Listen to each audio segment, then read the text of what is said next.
Olá, estamos no ar. Já deve estar entrando algumas pessoas e tal. Já tem gente online. Tem gente que entra antes da gente, eu não sei como que elas conseguem. Oi, Lati, saudades. Era para você estar vindo para o Rio para lançar seu livro agora, né? Atrasar um pouquinho, mas você vai vir, hein? A Bila, vou pedir para você começar se apresentando para as pessoas. Eu acho que a maioria já te conhece, mas é sempre bom você se apresentar para quem é novo e ainda não teve o prazer de te conhecer. Bem, meu nome é Maria Isabel, todo mundo me chama de Bila.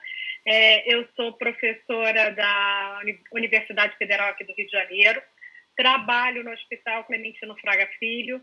A gente tem lá o programa de implante coclear e já estou trabalhando com implante já há 17 anos, então já tem bastante tempo. No Fundão, não. O Fundão foi um pouco mais tarde. Mas já, o Fundão já vai fazer 10 anos. Uau. Então, trabalho com implante, é minha área de atuação inicialmente era diagnóstico, depois acabei indo para prótese e atualmente trabalho tanto em diagnóstico, prótese auditiva e implante coclear. Olha, Bila, já tem bastante fono assistindo você, porque tá todo mundo empolgado de te ver numa live. É sempre um prazer te ouvir, né? Só para você saber, esse convite que eu te fiz foi um paciente seu, do Rio, o Vinícius Mota, que pediu para fazer essa live com você. Ai, meu Deus, meu Vinícius! Me deixando aqui nervosa. É a primeira live aqui que eu estou participando. Nunca tinha participado de nada assim, não. Eu gosto de, contato com todo mundo. E o Vinícius sabe que eu adoro. Quando eu fui no evento do Rio ano passado, eu acho que o Vinícius tinha acabado de operar, ele estava com pontos ainda, né? E aí ele queria muito essa live.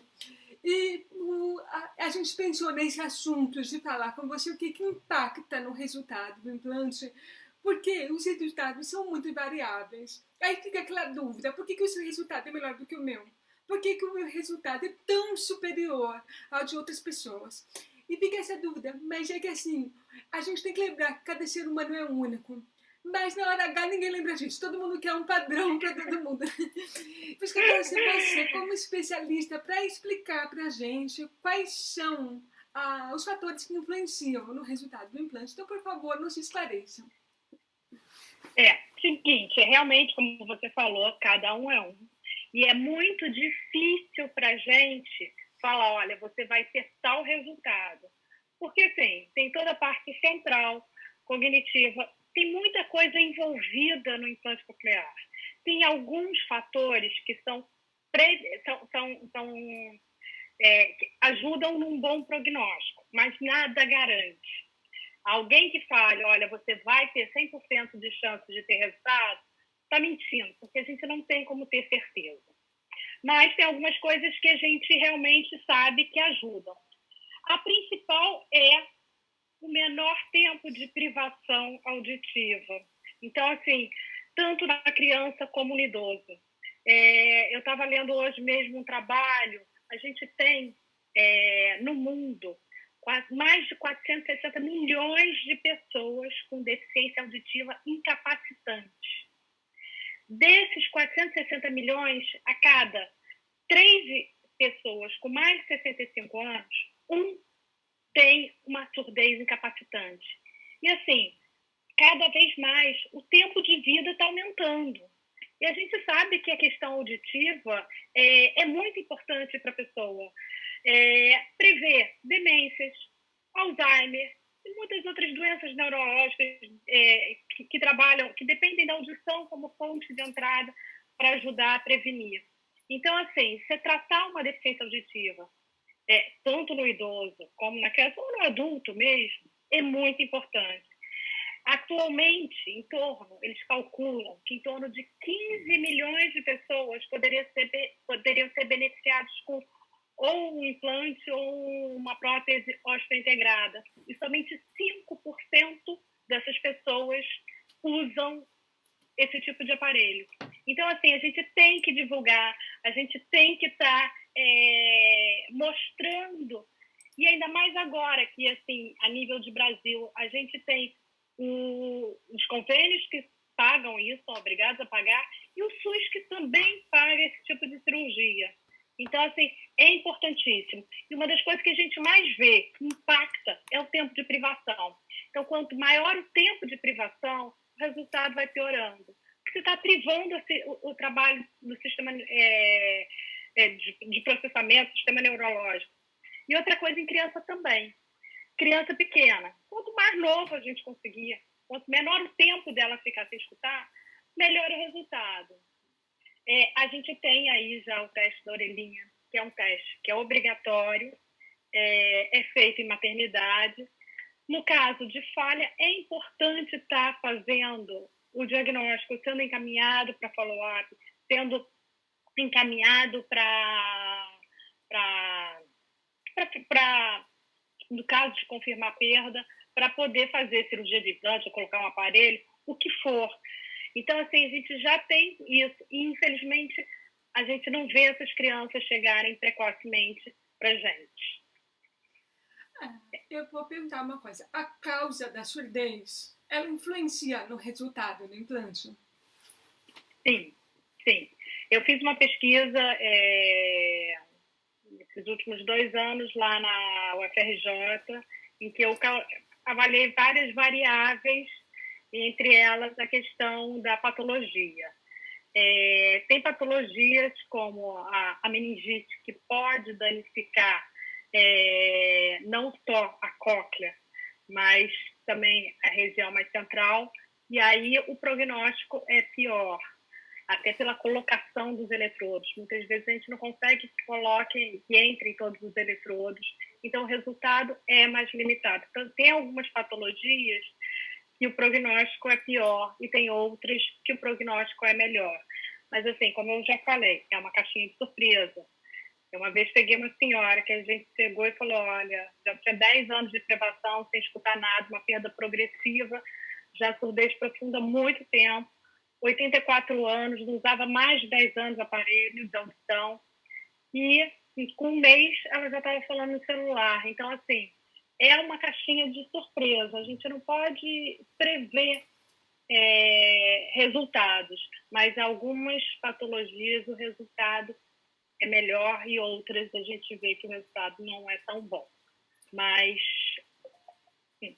Uma pergunta, tá? Não sei se tem a ver, mas é uma curiosidade minha. Você acha que a causa da surdez afeta no desenvolvimento da fala? Por exemplo, eu já ouvi algumas fonos assim, na verdade não eram fonos, eram estudantes de fonoaudiologia, questionando, por exemplo, se a criança ela tem uma perda causada por antibiótico, ela tende a ter menos sotaque do que uma criança que ela tem uma perda causada por meningite. Você acha que isso afeta de alguma forma ou é só a questão do quanto ela ouve?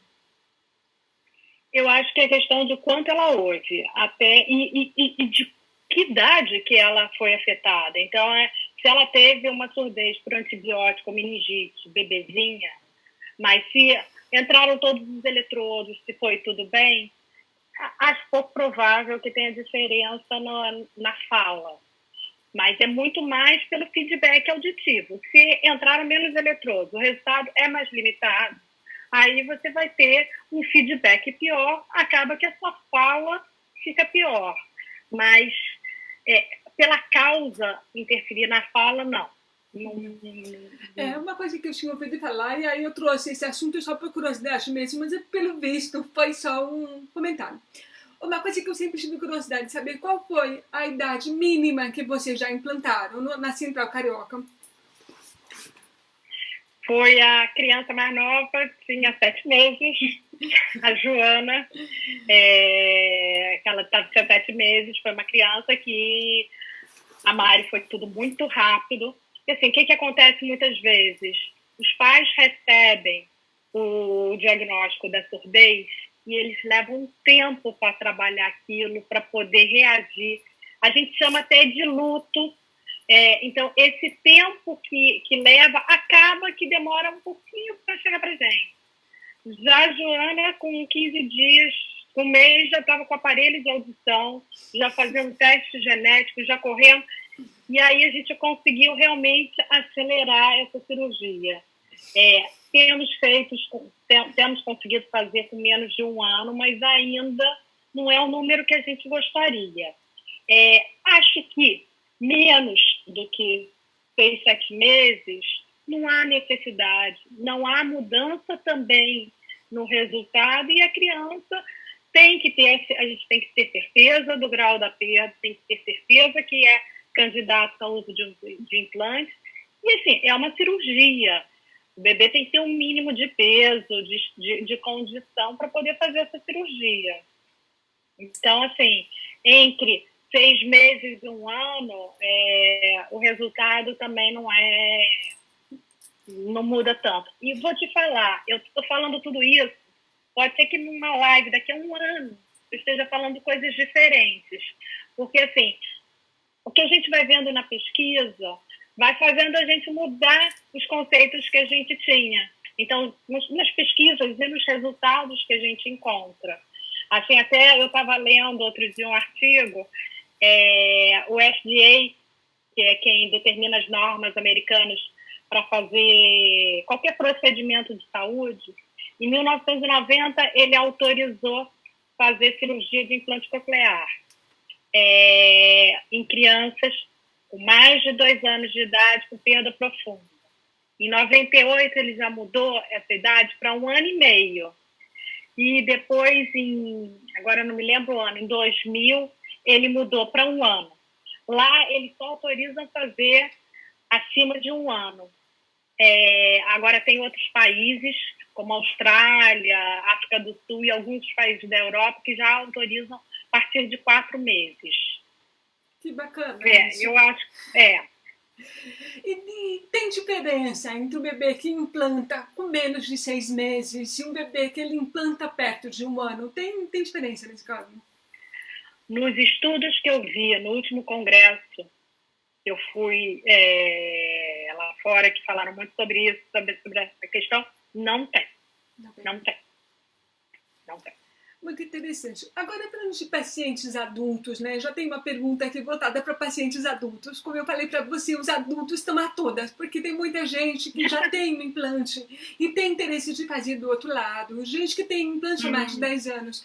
E aí, por que às vezes, assim, um histórico similar pode trazer resultados diferentes com o implante?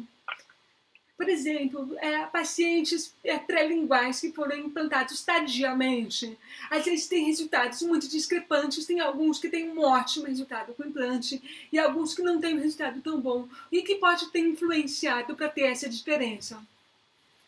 Tem a questão da patologia, tem algumas patologias de perdas progressivas que podem dar uma alteração a nível até de cóclea, e aí o resultado é mais limitado. Tem a questão do quanto foi trabalhada essa audição. Então, é um paciente que colocou, desde que começou a perda de audição, usou um aparelho de audição, trabalhou aquela audição. Então, tem a questão central de processamento. O quanto foi trabalhado aquela audição durante esse período? Perdeu de uma hora para outra? Então, tem algumas coisas que vão interferir nesse resultado. Assim, o quanto dessa patologia afetou também a nível central. Agora tem uma pergunta que fizeram, bem específica, tá? Se tem algum estudo que diz que as crianças que têm conexina 26, que é uma surdez genética bem comum, né? Se ela tem mostram que ela tem um excelente resultado de desenvolvimento de fala. Olha, tem mostrado, a gente tem visto em estudos e tem visto nos casos dos nossos pacientes. Em geral, tem bom resultado e é uma perda que dá profunda, em geral, então, assim, é para implante e dá para a gente poder fazer precoce a cirurgia. E tem bom resultado, sim, na maioria dos casos. Agora, sim, tudo isso tem outras variáveis. Então, desde terapia, como aqui é a comunicação, a linguagem familiar, tem muitas outras coisas que também impactam no resultado. Não dá para a gente poder falar só, colocou um implante, que é uma coisa que eu falo, toda aula que eu dou, implante não é milagre, você tem que tem que trabalhar muito. Inclusive, muitos pacientes adultos colocam um implante, acho que colocou e já vão estar escutando. O treinamento auditivo é importante fazer. Isso vai acelerar os resultados, isso vai dar uma melhora. E para a criança também. Quantas vezes eu vejo, chegam aqueles pacientes que eu olho a família, ninguém fala, um não fala com o outro. Como é que aquela criança vai falar? Aquela criança vai pela repetição. Tem um pediatra aqui do Rio que ele faz sempre umas lives, umas aulas pelo YouTube. E ele outro dia deu uma aula que foi bem legal, que foi justamente isso, assim, a família, a criança, a linguagem não é só linguagem oral. Você tem linguagem expressiva, você tem a linguagem de sinais, são vários. O bebê, desde que nasce, o choro dele já é um tipo de linguagem. E ele vê que a mãe chega rápido para aquilo, e a mãe começa a perceber qual é o tipo de choro do bebê, o que significa. Isso é uma comunicação entre a mãe e o bebê. Então, ela sabe muito bem quando é de dor, quando é de fome, quando está com a fralda suja. Isso é o início de uma comunicação. E a criança, quando vai, mesmo sem escutar, sentindo, vendo a mãe falar, não sei o quê, com a expressão facial, tudo isso, é um tipo de comunicação. E quanto mais você falar, quanto mais você se comunicar, melhor vai ser para a criança. Isso também é importante falar, que não é só fez precoce, fez não sei o quê, tem todo um contexto que vai ajudar no prognóstico. Inclusive, já que a gente está falando da participação da família, tem uma pergunta aqui, que é uma família que o pai, a mãe e a criança são implantadas. E ela quer saber, são os 3 implantados, e ela quer saber se a reabilitação auditiva faz diferença quando o pai e a mãe são pré-linguais que foram implantados tardiamente, e aí eles não têm uma voz tão boa. Nesse caso... Eu acho que a reabilitação é importante, mas, assim, eu acho que para a criança acaba aprendendo, e eu acho que até trabalha. Eu nunca tive nenhum caso assim, de pai e mãe pré-linguais implantados, mas eu acredito que a criança, até ouvindo todo mundo, acaba desenvolvendo. Agora, a reabilitação é importante como para qualquer outra criança. E tem uma pessoa perguntando se a idade que a criança faz o implante influencia no desenvolvimento da linguagem.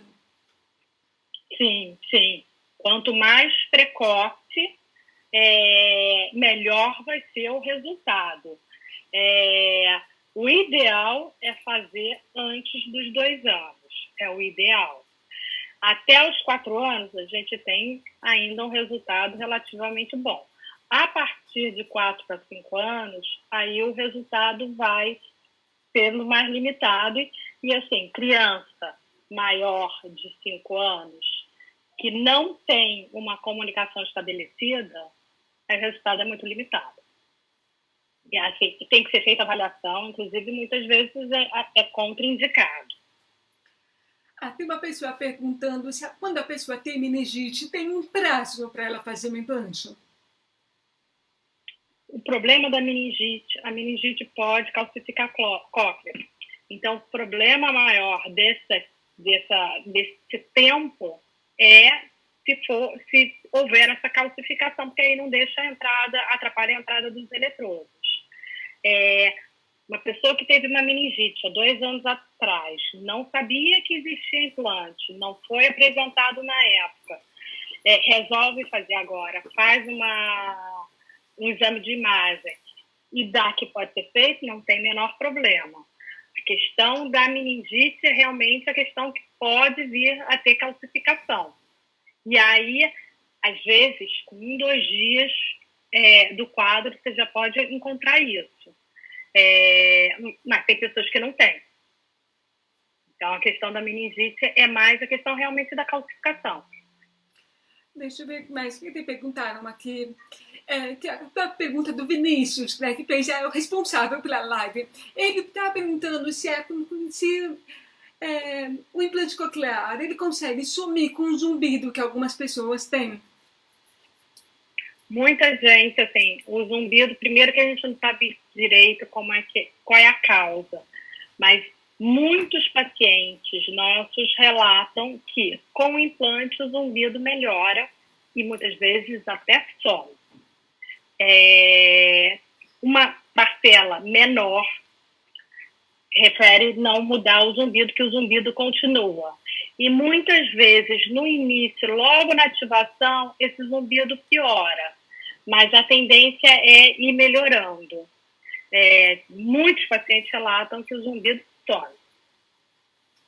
Em tempos diferentes, isso assim, também vai de paciente para paciente.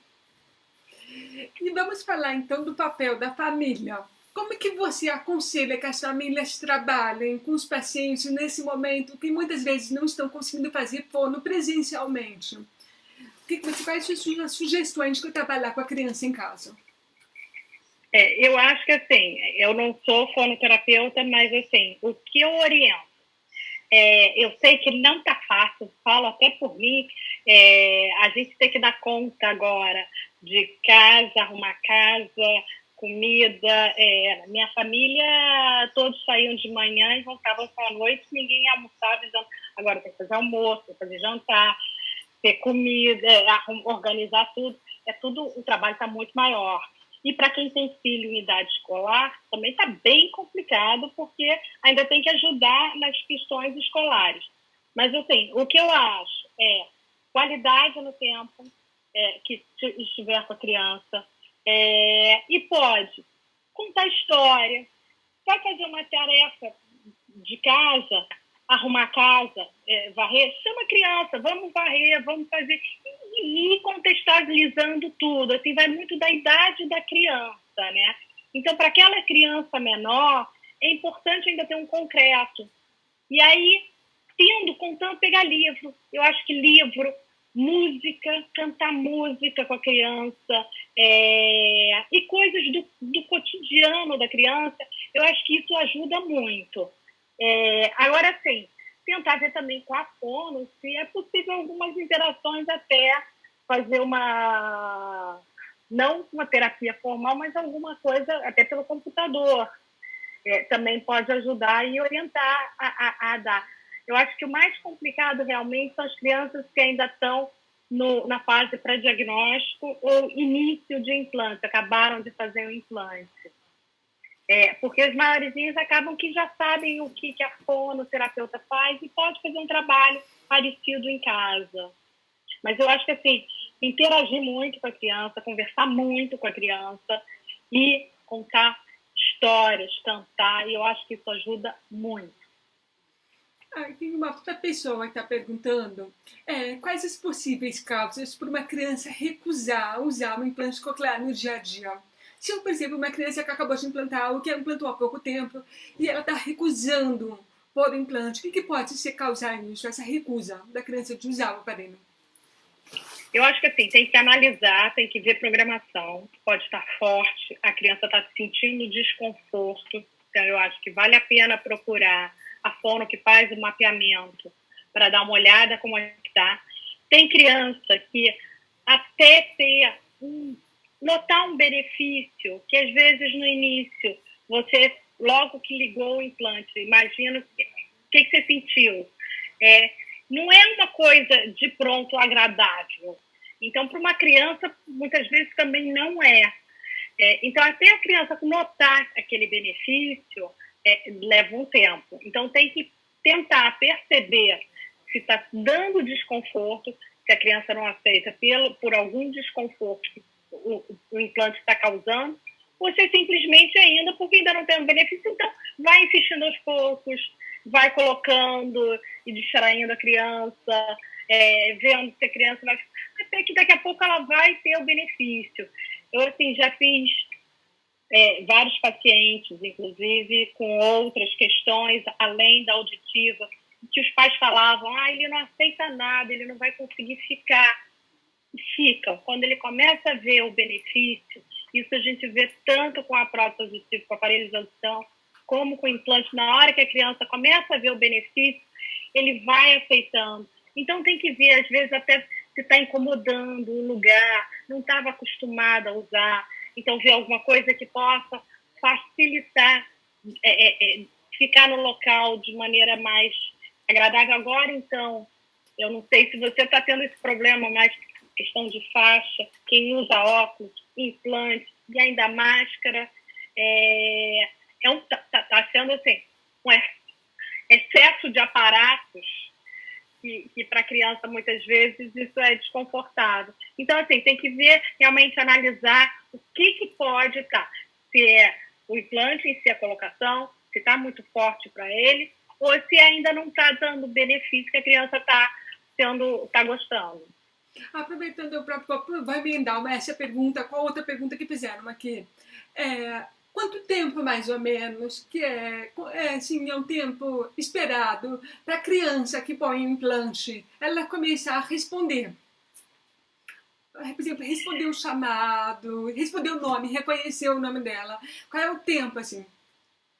Olha, isso vai variar também muito da idade que foi feito o implante e vai variar também da idade que a criança tinha na época da cirurgia e do tipo de estimulação.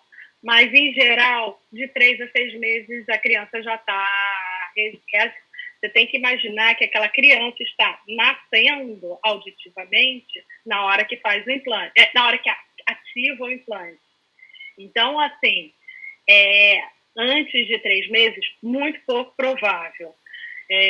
Mas eu diria de 3 a 6 meses, e dependendo se a criança é um pouco maior, pode até demorar um pouco mais. Uma coisa que o pessoal está comentando aqui é que, assim, as formas e os médicos falam muito do implante antes de 2 anos, mas nem sempre pelo SUS as famílias conseguem que a criança seja implantada antes de 2 anos, né? Como é que fica essa questão dos resultados se a criança foi implantada com 2 anos e meio, 3 anos? É o que eu falei, o resultado quanto mais novo, mais rápido vai ser. Não é que não vai ser. Isso ainda é um problema, é uma briga minha. Assim, acredito que tem alguns lugares, São Paulo, eu inclusive assim, fiquei ontem babando aí que o hoje contou que eles conseguiram tirar a parte de implante e levar para o hospital universitário, que é o Free Covid. Então, assim, estão conseguindo dar continuidade. A estrutura aí, existem muito mais hospitais aqui, só temos nós no Rio. Infelizmente, tivemos que interromper agora nossas atividades, porque o hospital foi transformado praticamente todo para atender Covid e emergências. Então, assim, é muito arriscado botar paciente agora lá e a gente não tem outro local para atender. Então, assim, a gente tem essa questão ainda que demora muito a chegar. É uma briga minha tanto com o município quanto com o Estado. Como a gente pode falar, como chega pela central de regulação, ainda não é uma chegada simples e que o paciente consiga vir rapidamente chegar na idade que a gente gostaria. Fora que eu acho que muitos ainda se perdem entre fazer o teste da orelhinha, falhar e ter o diagnóstico. Eu acho que muitas vezes o médico não encaminha para fazer rapidamente os outros exames para fazer esse diagnóstico e acaba atrasando também esse diagnóstico precoce, e além da dificuldade de acabar chegando. Isso é uma coisa que tinha que agilizar, tinha que melhorar. Ainda não estamos aqui a gente faz reunião da Câmara Técnica, estamos tentando melhorar isso. Já algumas vezes, algumas mudanças já foram feitas. Estávamos fazendo uma nova mudança agora, um pouquinho antes de começar o Covid, então ainda não deu nem para a gente avaliar como é que vai ser. Mas, assim, não é que não tenha resultado no preço de 2 anos e meio, mas que o ideal seria chegar antes, seria. Entendi. Essa pandemia atrapalhou um pouco os planos de muita gente, né? Tem muita gente que está aguardando na fila, mas isso faz parte. Tem uma outra pergunta aqui muito complicada que eu vou deixar um pouquinho mais para frente, tá, Ru? Deixa eu falar que ele quer saber sobre as diferenças de sotaque das crianças nascidas nos Estados Unidos e a gente pergunta depois. Eu quero falar um pouco mais sobre algumas dúvidas que eu tenho. Como que a gente pode aconselhar? Quando as pessoas perguntam assim, qual é o espaçamento adequado para o mapeamento de uma pessoa pós-lingual, por exemplo, um adulto pós-lingual, que ele vai fazer, ele tem feito implantes, qual é o espaçamento ideal? Quando ele já fez aquele primeiro ano, sabe? A gente faz semestralmente, uma vez por ano. Normalmente a gente em adulto fala, depois que já está estável, que está bem, isso varia muito de centro para centro. Eu em adulto, eu falo que uma vez por ano, se está tudo bem, tá ótimo, que é mais para ver se teve alguma alteração, alguma coisinha. Nesse meio tempo, se tiver, procurar a gente. Mas se tiver tudo bem, uma vez por ano tá bem. Em criança é que eu acho que 6 meses seria o ideal, um espaçamento de 6 meses. Mas assim, quanto tempo? Varia muito, mas assim, volto a falar, depende muito de centro para centro, cada centro tem, isso assim, como eu trabalho. E tem pacientes que eu acho que precisam de uma atenção maior, a gente vai encurtar esse tempo de mapeamento. Mas isso vai muito de pessoa para pessoa, de maneira como trabalha. Mas, assim, atualmente eu em adulto, tá tudo bem uma vez por ano. Criança a cada 6 meses. Durante quanto tempo esse semestral para criança? Para sempre? Até ela ficar sendo adulta? Até ela virar pelo menos um jovenzinho, aí fica semestral. Não, a criança vai crescendo, aí a gente começa 9 meses, já é uma criança que dá um feedback super bom, que está super bem, aí dá para espaçar mais, mas se não, 6 meses, podendo ali a gente ficar. Teve uma pessoa que perguntou o oposto do que eu perguntei, que qual era o tempo mínimo para a criança se desenvolver. Mas tem um tempo máximo também, que é considerado aceitável para uma criança desenvolver linguagem. O que você considera desenvolver linguagem? Falar as primeiras palavras ou estar se comunicando somente com a língua oral, compreensível para qualquer um? Assim, cada criança tem seu tempo.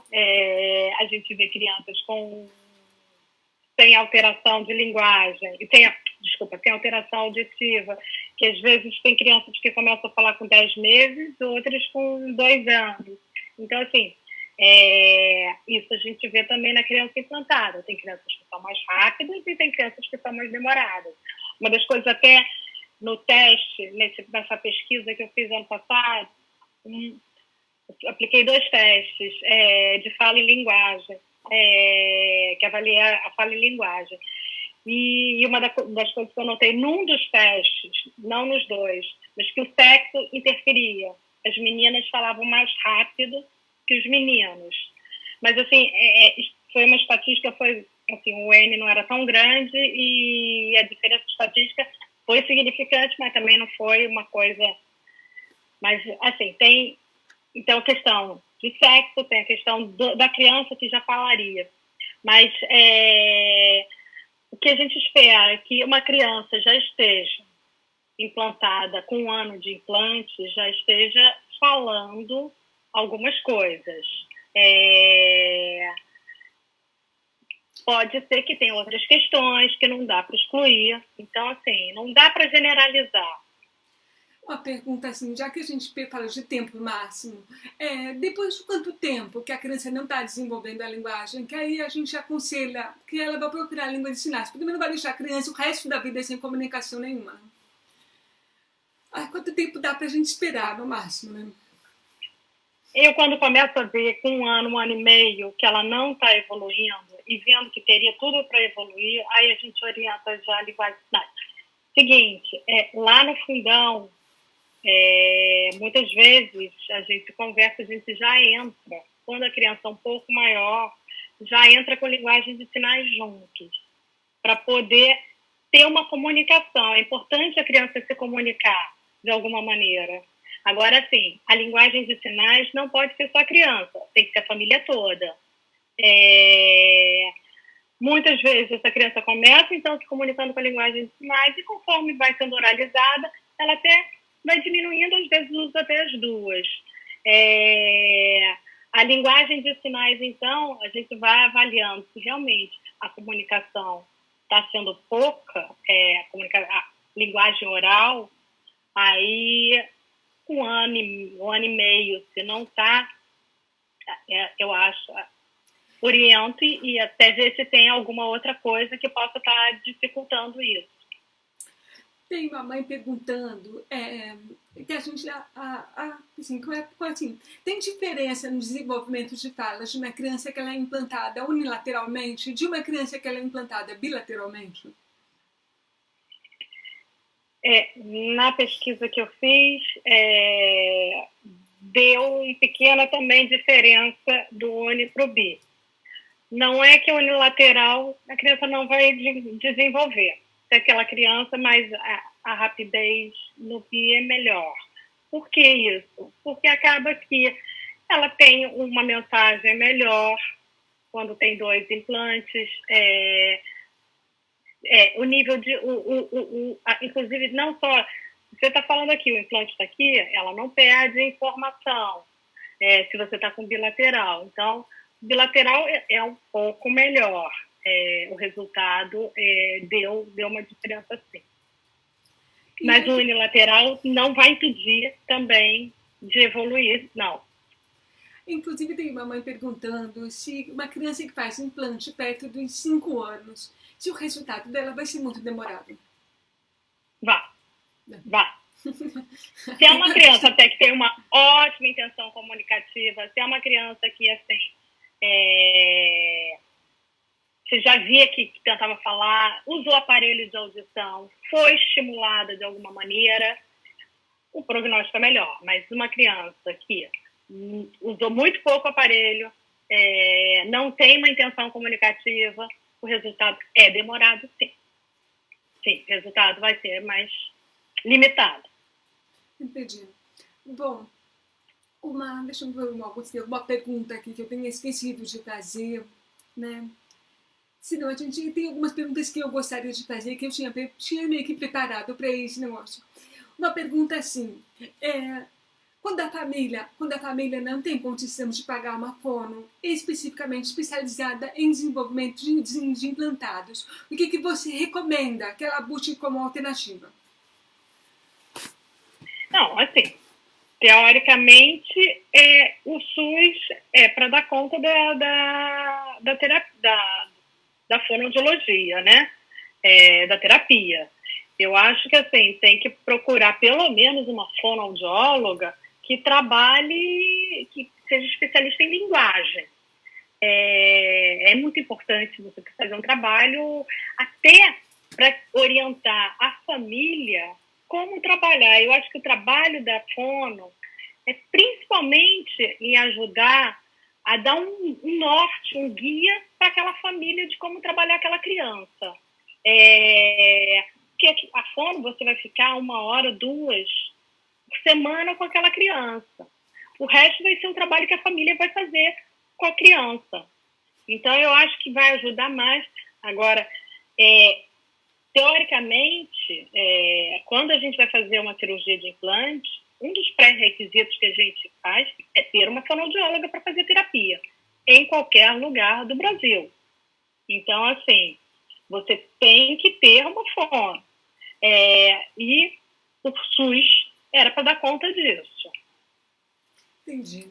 Tem uma pessoa perguntando o que você considera o desenvolvimento mínimo da fala oral? E assim, quando a criança já forma uma palavra, quando ela já forma uma frase, o que é esse mínimo que a criança precisa estar se desenvolvendo oralmente? O que é considerado isso? Eu acho que, assim, inicialmente começar, assim, quando uma criança com 6 meses, 1 ano, eu vou esperar que ela esteja falando as primeiras palavras. Depois, já com mais tempo, já pelo menos montando frases simples, mas já tem que estar montando. Então, assim, depende da fase que vai estar. Mas Uma criança que com 1 ano, eu espero que já esteja nas primeiras palavras, e com 2 anos, 2 anos e meio, já formando frase. Já que a gente falou que tem diferença do implante unilateral para o bilateral, tem uma mãe comentando que a filha dela fez o segundo lado há pouco tempo. Ela já usava de um lado e fez do outro, mas ela não está aceitando tão bem o segundo lado. O primeiro, ela não vive sem o segundo lado, ela não está aceitando bem.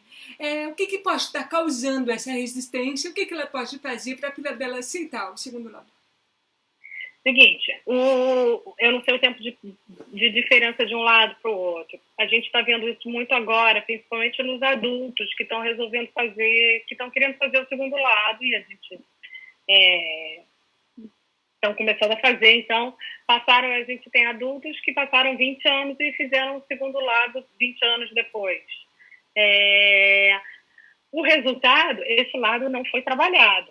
Passou 20 anos. Se é um paciente que ainda usou um aparelho de audição, o resultado é mais rápido. Mas se é um paciente que muitas vezes não usou aparelho de audição nem nada, estava sem estimular, é um lado que vai demorar. E vou te falar, acredito que nunca chegue a ficar igual ao primeiro lado. O que tem que ser feito? Trabalhar esse lado.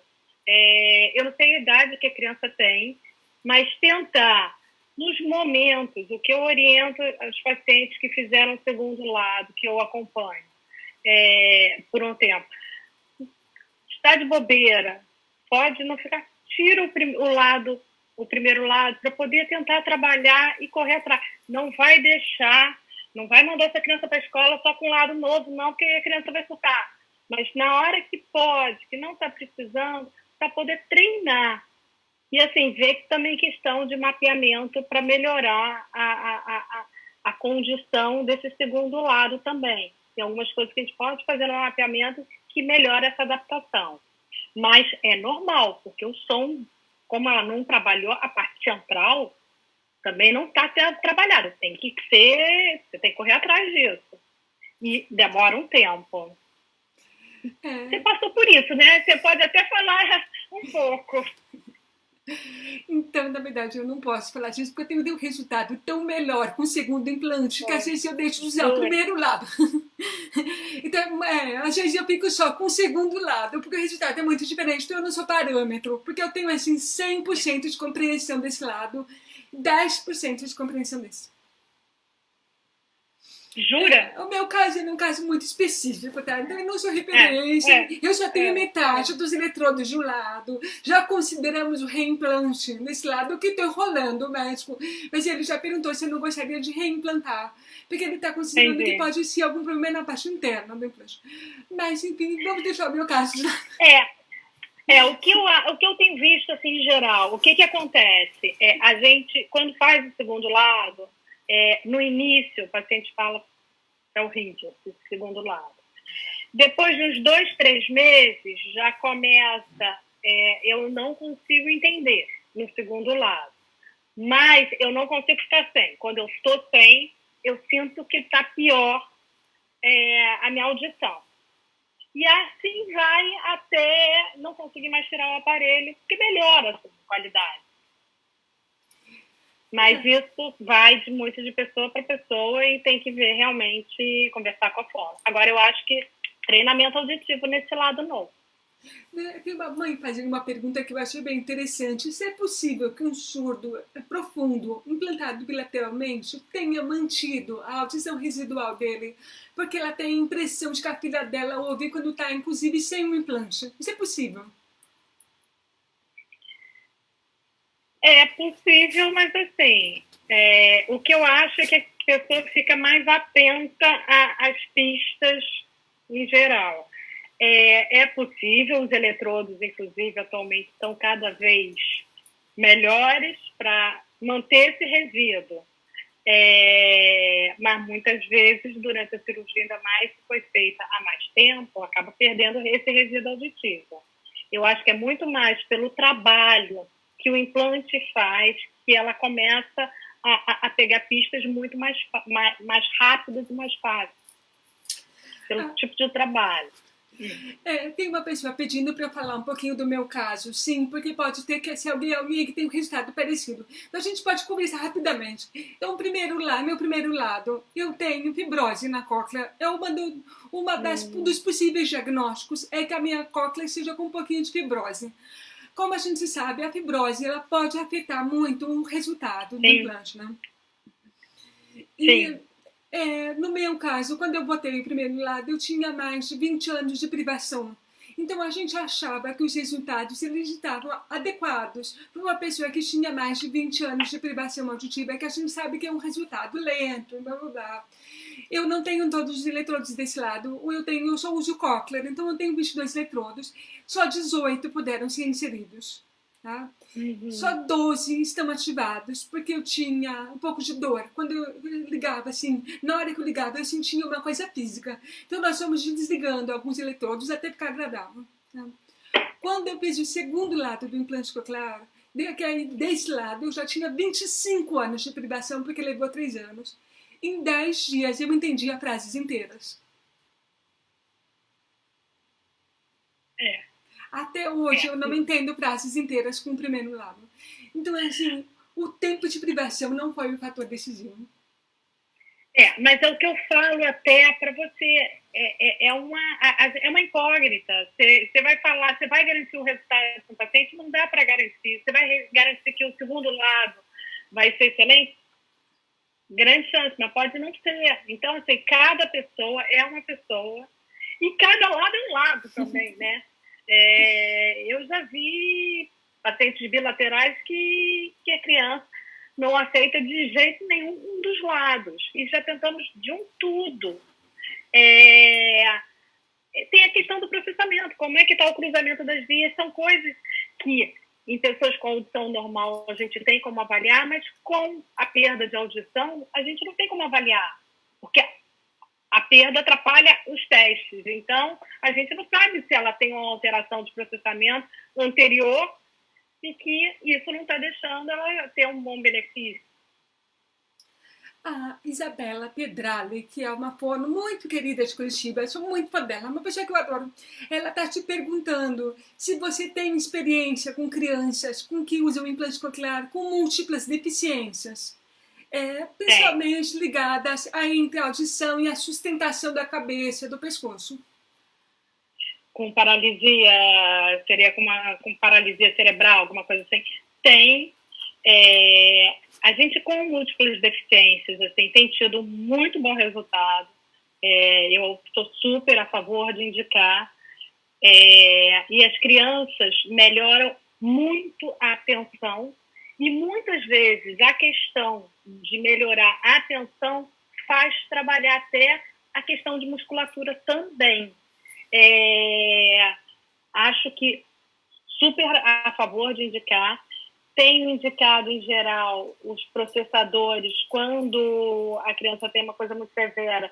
Eu tenho alguns pacientes que usam óculos também, tem uma questão visual. Até algum desses processadores, como Canso ou Rondo, para ter menos coisa na orelha, e com resultados fantásticos. Eu acho que vale super a pena. E melhora a questão motora de sustentação de pescoço também. Tem uma mãe perguntando se a criança ela não teve um bom desenvolvimento de linguagem com um implante de um lado só, e ela faz o segundo lado, depois de 7 anos de um lado para o outro, e aí ainda tem chance dela se desenvolver. Quando ela faz o segundo lado, ainda tem chance dela melhorar o desenvolvimento de linguagem. Peraí, ela tem que idade, desculpa? Eu imagino que a criança hoje tenha 11 anos, 10 ou 11 anos. Ele não teve um resultado muito bom com o primeiro lado. E aí ele fez o segundo lado. E a mãe quer saber se ainda pode ter um desenvolvimento melhor de linguagem, uma vez que ele fez de bilateral. Se ela não tem um desenvolvimento de linguagem, eu acho que é pouco provável nessa idade desenvolver. O segundo lado, para isso, não vai conseguir dar conta. Já é uma criança muito...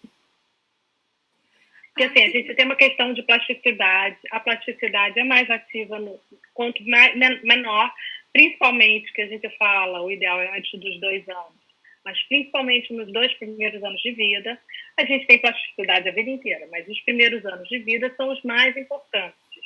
Então, o que a gente fala, depois de uma certa idade, o resultado é muito limitado. E com 11 anos, se não conseguiu ter com o primeiro lado, eu acho pouco provável. Entendi. Tem uma mãe perguntando uma coisa que eu achei bem interessante aqui. Ela falou que a filha dela, quando ela ouve um som muito alto, que o nervo do canto do olho treme. Isso é normal. Olha, isso foi uma das coisas que fez eu desligar alguns eletrodos. Eu tinha sensações táteis.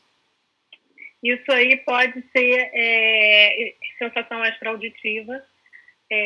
Pode ter algum eletrodo que está ou um pouco mais forte, aí você tem que ir vendo no mapeamento, eletrodo por eletrodo, para ver qual que está provocando isso.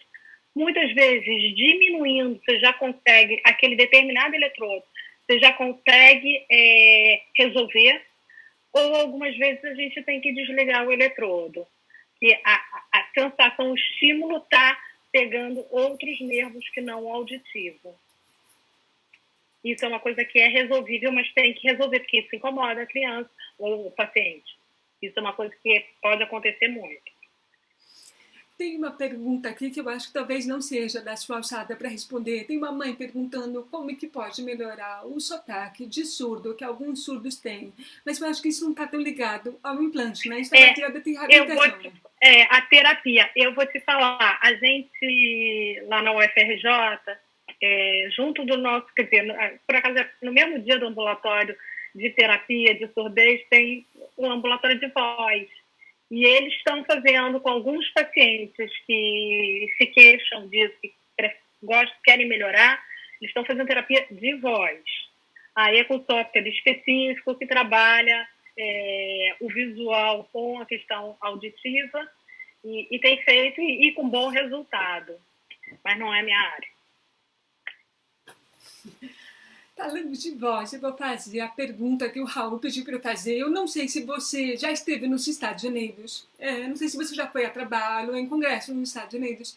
Quem tem a impressão que surdos pré-linguais que foram implantados tardiamente nos Estados Unidos, eles conseguem desenvolver uma voz melhor do que os surdos brasileiros. O que pode estar ligado a isso? Se você tem alguma informação de diferença de qualidade de voz dos surdos americanos dos surdos brasileiros? Os pré-linguais. Olha, eu nunca... Eu já tive, olha assim, eu nunca tive fazendo esse tipo de avaliação de comparação. Eu não consigo pensar em nada que possa estar relacionado com que a voz do brasileiro... Eu acho o seguinte, o português não é uma língua fácil. Talvez se comparar os dois grupos falando inglês, talvez seja mais fácil. O português não é fácil. São muitos fonemas, e muitos fonemas difíceis de serem falados e auditivamente também de serem escutados. Então, assim, acredito que mais... Por isso é que tem essa diferença do que a questão do implante, porque o implante lá é igual daqui. O trabalho, eu acho que também é similar. Eu não consigo ver uma lógica nisso. Olha, tem muita gente perguntando o que é considerado um caso de sucesso? Quando ele é totalmente analisado, quando ele tem total compreensão, como é que vocês classificam um caso de total sucesso? Total sucesso, eu acho que quando consegue alcançar auditivamente e linguisticamente a idade cronológica. Então, aquela criança, normalmente, isso demora um tempo, mas consigo ver em muitos casos que ela chega uma hora que consegue, seus pares da mesma idade conseguem alcançar. A minha opinião de adulta é implantada, tá? Não falando de crianças, mas falando de adultos. Eu acho que o caso de sucesso é aquela que a pessoa gosta de ser implantado. Quando a pessoa está feliz com o implante, para mim ele é um caso de sucesso. Não interessa o resultado. Se a pessoa está feliz, ela é um caso de sucesso. Eu também considero. E assim, no geral, inclusive as crianças a gente vê e adultos, já acordam e querem colocar. Para mim, isso é sucesso. Mesmo que não tenha desenvolvimento de linguagem, mas que queiram usar, para mim, isso é sucesso. Agora, como perguntou, eu respondo aquilo em termos de linguagem que ela perguntou. Mas, para mim, melhorou. Tem crianças, a gente tem algumas crianças com autismo que fizeram implante, e você vai perguntar, desenvolveram fala? Não. Mas a comunicação é outra. A mudança de comportamento naquela criança é gigante. Então, assim, isso também é sucesso.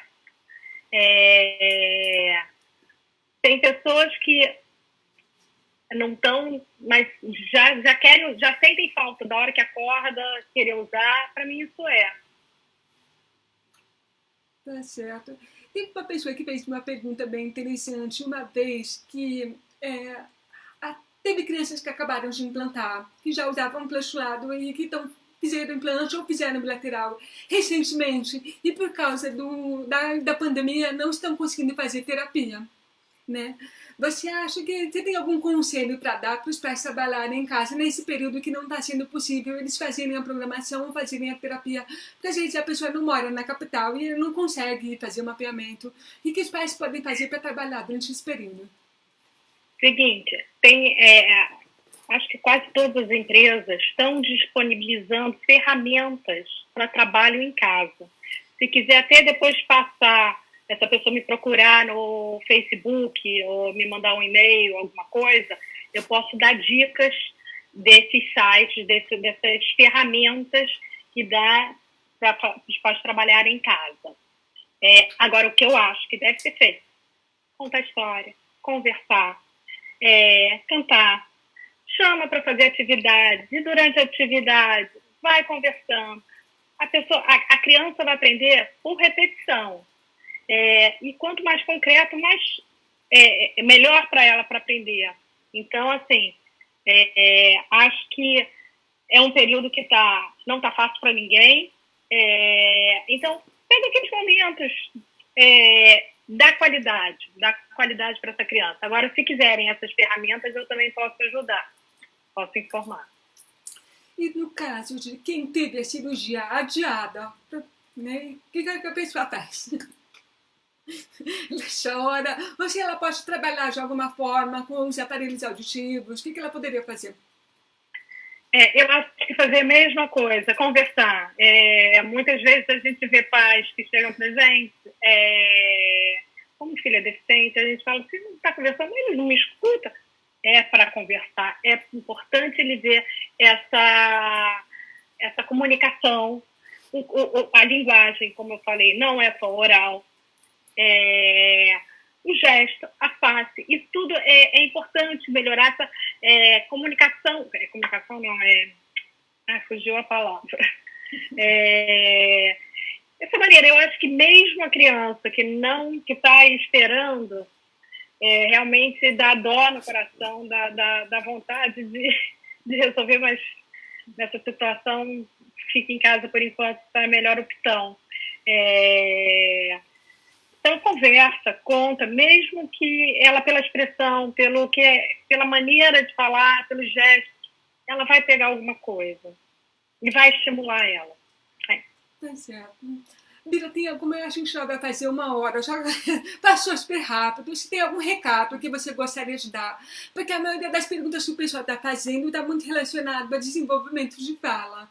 Que eu acho que daí seria melhor chamar uma forma de reabilitação, né? Porque não tem certeza, mas será um prazer aceitar essas sugestões, mas no caso você é mais fã de mapeamento. O que a gente pode dar de dica para esse momento? Eu acho que assim, tentar estimular, usar, manter a cabeça tranquila, que não está fácil, mas assim, tentar conversar muito com a criança, conta histórias, na hora de dormir, se for criança, pega um livro, conta histórias, que eu acho que isso aí dá qualidade de som. Espero que passe rápido, que a gente possa voltar logo a fazer as cirurgias, os mapeamentos, tenha um retorno o mais breve possível, mas, por enquanto, tentar fazer esse trabalho em casa, vocês. Tem uma pessoa fazendo uma última pergunta que eu acho que vale a pena você responder. É assim, quando a criança ativou, ela implantou o segundo lado em fevereiro, mas não ativou por causa da pandemia. Se esse o tempo, tipo em fevereiro até agora ele não ativou, se isso pode afetar o desenvolvimento do implante dele? A demora para ativação? A demora para ativação não afeta nada. Não afeta nada. Ele pode ficar... Assim, a mais ansiedade é querer ligar, é o tempo de ligar, mas não afeta em nada. Ele pode esperar até a poeira baixar, até a situação melhorar, que não vai alterar em nada e não vai mudar em nada. Vai só atrasar o ligar, mas não altera em nada a parte interna do implante. Gente, então a gente tá encerrando por aqui com um monte de elogio. Eu queria mandar um beijo super especial pro Franzé, que tá assistindo a gente. A próxima live vai ser com ele. Eu vou convidar ele para fazer uma live comigo também. O Franzé trabalha com a Bila no Rio. E muito obrigada pela disponibilidade de falar com a gente. Um grande prazer ter você conosco. Eu que agradeço o convite. Obrigada, Laki. Sabe que você mora aqui no coração. Obrigadíssimo. Beijo missionários. Beijo.